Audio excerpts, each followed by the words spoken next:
El profesor Alistair McEwan es el líder en tecnología e innovación de la Alianza de la Parálisis Cerebral y profesor de Ingeniería y Tecnologías de la Información de la Universidad de Sydney.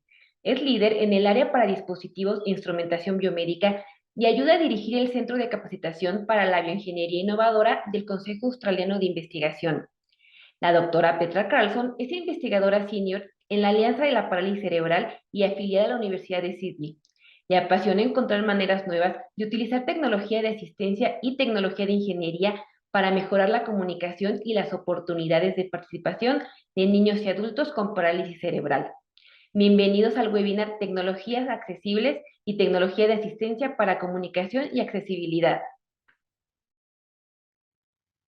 Hi, it's such a pleasure to be invited to contribute to this first international forum on cerebral palsy.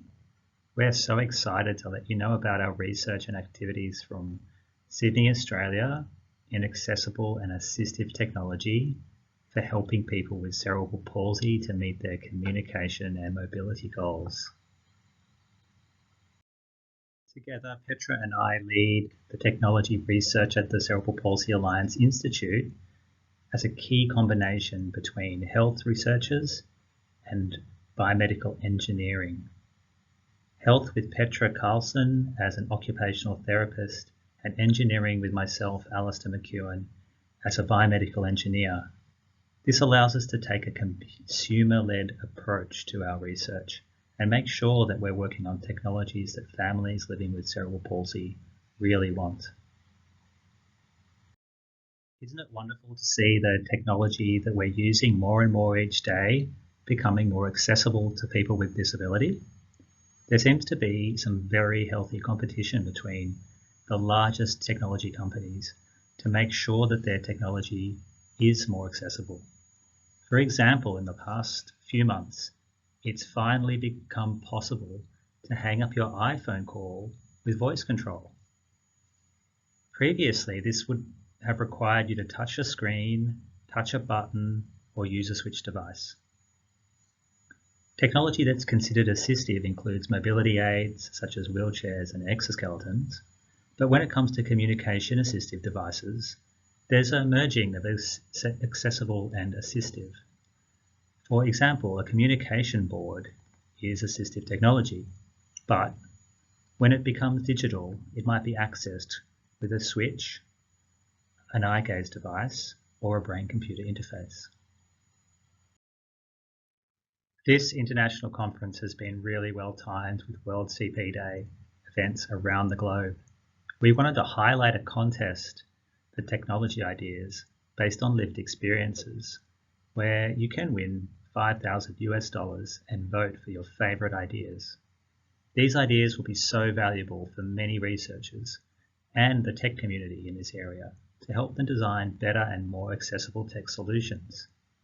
Please pay attention to the judging criteria, which is, firstly, need, secondly, impact, 3, reach, and 4, marketability, as they should be ideas that can be developed and made available in the market and make the most difference to the most people with cerebral palsy.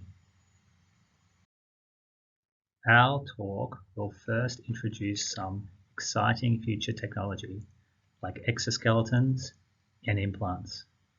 This is then followed by our work in technology for intervention, and we'll finish with introducing some new projects to gather community and user perspectives on technology. Let's start with looking at some exciting future technologies. When thinking about future technology, we really like to ask people, what do you think technology will hold for disability in 20 years' time? Would you like a robot to help you get out of bed? Would you like to wear a robotic suit or become your own robot? Imagine you're disabled and you wake up in the year 2040. Your smart assistant reads the news that cerebral palsy has been virtually eradicated in developed countries through genetics, stem cells, and intelligent monitoring of pregnancy, newborn care, and early intervention in infants. In developing countries, the child disability rate is decreasing rapidly with guided resuscitation and brain cooling, along with steroids and magnesium sulfate. Interventions we have seen dramatically reduce cerebral palsy by over 30% in Australia over the last 10 years, due to the amazing work of the Cerebral Palsy Alliance research team and national research networks. In 2040, adults who were born at our time benefit from an amazing array of assistive technology. You have the choice of a robot to do any task, or a robotic exoskeleton suit that gives you superhuman strength. People with cerebral palsy, stroke, or spinal cord injury can choose to have an array of cochlear implant-like devices, wirelessly reconnect their muscles to provide them with mobility. To build on this amazing advance, provide control to people with CP, reduce their pain and spasticity, we will need to improve on understanding the electrical properties of the tissue between the electrodes, and this is my direct area of research expertise. We also need a fast, high bandwidth interface to provide control to all parts of the body, something that can be used by those even with communication difficulties to regain speech, or so they can fully use voice access technologies such as Siri or Alexa. This might require an invasive brain-computer implant. What do you think the world will look like for disabled people in 20 years? We look at technology right across the lifespan, from pregnancy, where technology can help monitor conditions that increase the risk of cerebral palsy, such as preeclampsia or growth restriction, or prepare stem cells for therapy, to newborns in the neonatal intensive care unit or NICU, where general movements are recorded for risk prediction, along with response to music and their mother's voice. As children grow, we're looking at modifying toys so that children with limited hand function can develop their skills just like their peers through play with modified or switch-adapted toys like Lego. As they grow older and want to engage in computer gaming or esports with friends, we're developing a baseball hat-based brain-computer interface that works alongside eye gaze, voice, and other access technologies. As we saw before, adults might choose each day to use an exoskeleton or help a robot or implants to control their muscles. As people age, they can continue their technology and healthcare access through accessible telehealth. Our technology research program had its foundation in a summit we held in San Francisco a few years ago, with families living with CP at different ages, levels of severity, and different goals. We had great engagement with the major technology companies. Harish Kulkarni, Principal Software Engineer from Microsoft's Enable division, joined a panel discussion to share the business case for commercializing brain-computer interface and eye gaze technologies, and the critical importance of universal and native design. Industry trailblazers from Microsoft, Amazon, Facebook, and the US National Science Foundation sat at a table with world-leading researchers representing top-tier institutions like Harvard, Brown, Cornell, Berkeley, University of California, LA, and University of California, San Francisco, and BrainGate to identify barriers and craft solutions. Generous knowledge sharing across all stakeholder groups fostered opportunities to fast-track innovation. Speaker highlights included Eduardo Rocon of the Spanish National Research Council, who sparked widespread inspiration when presenting a novel robotic platform designed to promote gait rehabilitation in children with CP. VoiceIt is a great example of a rapidly developing technology that made it to the market quite quickly and has helped increase access for people whose voices are affected by their disability. Recently, they have partnered with Amazon to help people access Alexa for a range of activities, from interacting online to controlling smart home devices. This has increased inclusion, communication, and participation. Professor Lee Hochberg from BrainGate spotlighted recent breakthroughs in technology. Participants watched awe-inspiring video footage of patients affected by paralysis who are trialling a brain-computer interface implant that translates movement signals from the brain into robotic limbs, enabling people with severe mobility impairment to feed themselves. Let's hear a bit more about VoiceIt. Nat's a 34-year-old male with cerebral palsy. My son. He lives for sports. So Nat has his dream job. He works at the Phillies. I walk in elevators, I do it all, and the dance. He has the same hopes and aspirations that most people do. Cerebral palsy is an aspect of his life, but it's certainly not his life. I got the egos. When we lived in the last house, any little mechanical need that he needed to adjust, whether it was the TV getting louder, turning a light on because it was dark, any of these things, that fell to us. He had to call to us to take care of it. We were in and out of that room constantly to adjust things like the volume of the TV, or the channel would change, or the room got dark and we needed to turn lights on, or we needed to adjust the shades on the windows. I got God gave it on. I think one of the important things that Voice It has brought to us is a little bit of liberation, not only in the day-to-day, but in terms of adopting things as they come forward. I got WIP. I don't have to call my mom and dad in, or my assistant, and tell them, hey, I need this, I need that. I can do it independently. I got right on. So Voice It has actually given Nat an opportunity to touch so many more things that are now in the mainstream. This allows him to do the same things other people do and more with his house. And that's what Voice It has opened for us. I did it all the time. I did it to do on the TV. I did voices, do everything.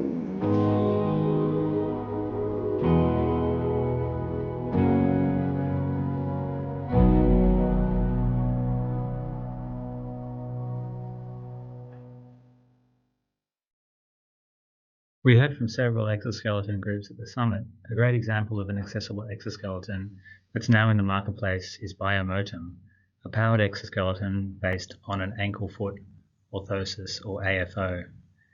In published work, they've shown it's easier to make children to get outside and explore their environment just like their peers. They're part of our remarkable startup accelerator that's launching this year in America and Europe. Thank you, Alistair. Okay, we are now moving on to the section on where we will highlight a few technologies that are or can be used in intervention and everyday life.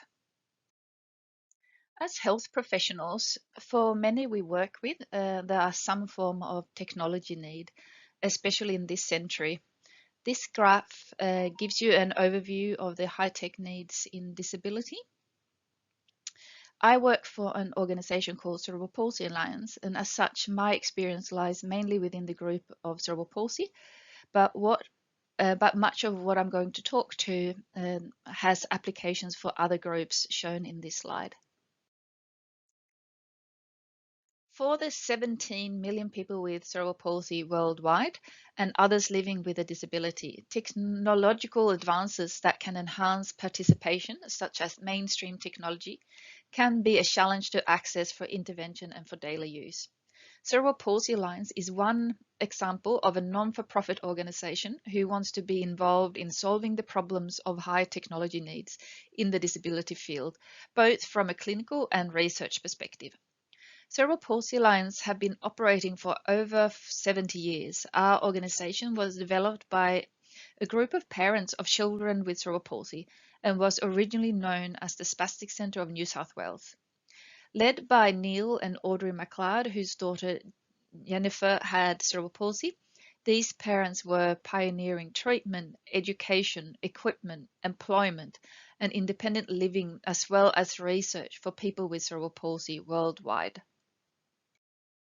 In response to listening to the voices of people with cerebral palsy and learning what their priorities were for the future, Cerebral Palsy Alliance launched a research foundation in 2005. In the 15 to 17 years that has passed, the Research Foundation has awarded more than $30 million, supporting more than 300 cerebral palsy research projects worldwide. Each year, Cerebral Palsy Alliance Research Foundation invites researchers to submit funding applications to its grants program. The next grant round will be open later this year, and for those of you who may be interested, I have attached a QR code for more information. One project that has been supported by Cerebral Palsy Alliance and its foundation is CP Toys. After many years in research, Associate Professor Brian Orr saw a gap in therapy for CP. Therapists and parents needed a way to translate the goals of therapy into evidence-based activities that the children would be happy to do every day, and with toys carefully matched to the child's goals as well as age. The information is available through an app, and if you're interested to know more, you can scan the QR code here. Another exciting technology development is gamifying physical therapy and rehabilitation. Lucio Mate, and it's an app developed by Lucio Rehab. It's an example where technology is used to make intervention fun. At Cerebral Palsy Alliance, it has been used in therapy group programs, but as an app, it can be accessed individually at any place. And if you want to look and read more, just click on this link or go to this link here in the video, and you'll be able to see some of the activities and options Lucio Rehab are offering. Another way or example of gamification is a robotic hardware and software solution called I.A.P. And I.A.P is targeting upper limb training whilst also providing an accessible gaming controller as an option. In the link, in the word I.A.P, I have attached a short video of a young man using the robotic feature, and so I hope you enjoy it. Other robotics that are used in interventions, as well as in mainstream schools to teach programming, is the Neo robots from SoftBank's robotics. They are used in children with autism to teach speech, because they can be programmed to respond and interact with a child that way.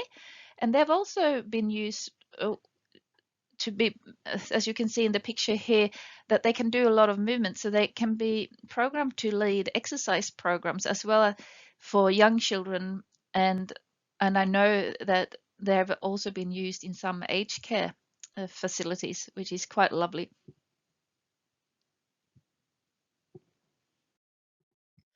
Earlier in the talk, Alistair mentioned VoiceIt, an app that can translate dysarthric speech. An exciting novel technology is Cognition, which describes themselves as pioneering in the field of assisted reality, which I tend to agree with. Their device, Cognition 1, that you can see here in the picture, is a blend of assistive technology and augmented reality. Their communication device is an example of a wearable speech-generating device combining brain-computer interface and augmentative reality. Their technology will allow eye-to-eye contact when talking to the person who is using the device. It will be fascinating to see what potential this technology holds. I also want to highlight and address eye gaze technology and a project that is dear to me that shows the important role an allied health professional has as one of the stakeholders of technology. Many of you are already familiar with what eye gaze technology is, but for those who are new to it, I want to share a short video of a young boy that is 4 years old. And when you meet him in the video, he is for the first time using his eyes to play a game. And you will see a tablet, and underneath it, a small thin device. This is an infrared camera that detects where the eyes moves on the screen, and in a sense replaces a mouse to control the cursor. So on the next slide, you will see the video. The strawberry. Oh, good looking. Got the strawberry. Get it. Good boy. You got the strawberry. Oh, where have they gone? Oh, right down there. Down here. Get the cherry. Oh, good trying. Very close. Good looking, Mark. Where are they?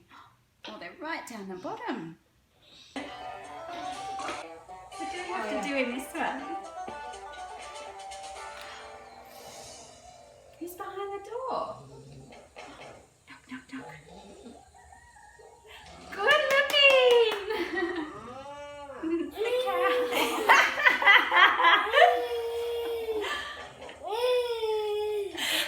It's the sheep. Who's behind the door? Bye-bye, sheep. Knock, knock, knock. Who's behind the door? Looking at the door, Mark. Looking at the door. Bit lower. Come in. Who's behind the door? Bit lower. Good looking. Good trying.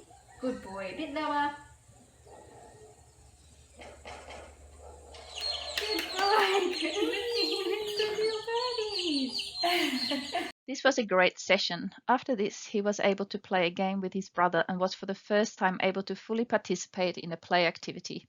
His ability to be able to hold his gaze for 3 seconds to open the barn door will allow him to use his eyes for communication, where that skill can be transferred to choose an icon, picture, or word, for example. So this technology seems very straightforward. It either works or not, and for those where it works, it shouldn't be a problem with being funded. But unfortunately, that is not always the case, and some funding assessors even ask the child to use other methods that therapists already deem not a good match, which at times are setting a child back years in terms of effectively being able to communicate and to participate in the classroom, for example. Families have also been asked to choose between the device or the training that is needed to make sure that the child can use it for schoolwork and communication, which are also barriers that they would need to overcome. But from a clinician perspective, and sometimes the information is available from suppliers and they have very detailed information, but at times it may be a bit biased, and clinicians were asking questions around who will it work for, what's the recommended time investment, and how should vision and seating, for example, be assessed, and when trialing a device, how could that look like, and how do you evaluate the outcomes? In light of this, we have developed guidelines intended for use by people with cerebral palsy, their support network, and professionals when making decisions about eye gaze control technology in general, as well as for augmentative and alternative communication. The clinical guidelines are the result of extensive consultation with many stakeholder groups, including people with cerebral palsy, their families, professionals from health and education, researchers, and biomedical engineers. And this is the front of the clinical guidelines document. I'm really proud of the work the team has done over the last couple of years. And if you want to, you can just scan the QR codes and that way be able to access the publications around the project as well as the clinical guidelines themselves. Bringing together people with disability, families, disability workers, researchers, and our health professionals who are passionate about creating positive, lasting change for people with disability is important. In 2012, Cerebral Palsy Alliance created World CP Day as a vehicle to campaign and advocate for a society where every voice is empowered to live life to the fullest. It now spans more than 100 countries. Earlier in the talk, Professor Alistair McEwan mentioned the contest this year where ideas for millions of reasons for accessible technology solutions are sought. When we record this talk, the campaign is still open, and to be in for a chance to win $5,000, an idea needs to be submitted by the 29th of September. But if you have ideas to technology solutions, your vote will be counted until the 6th of October. No idea is too small and you can submit as many as you like.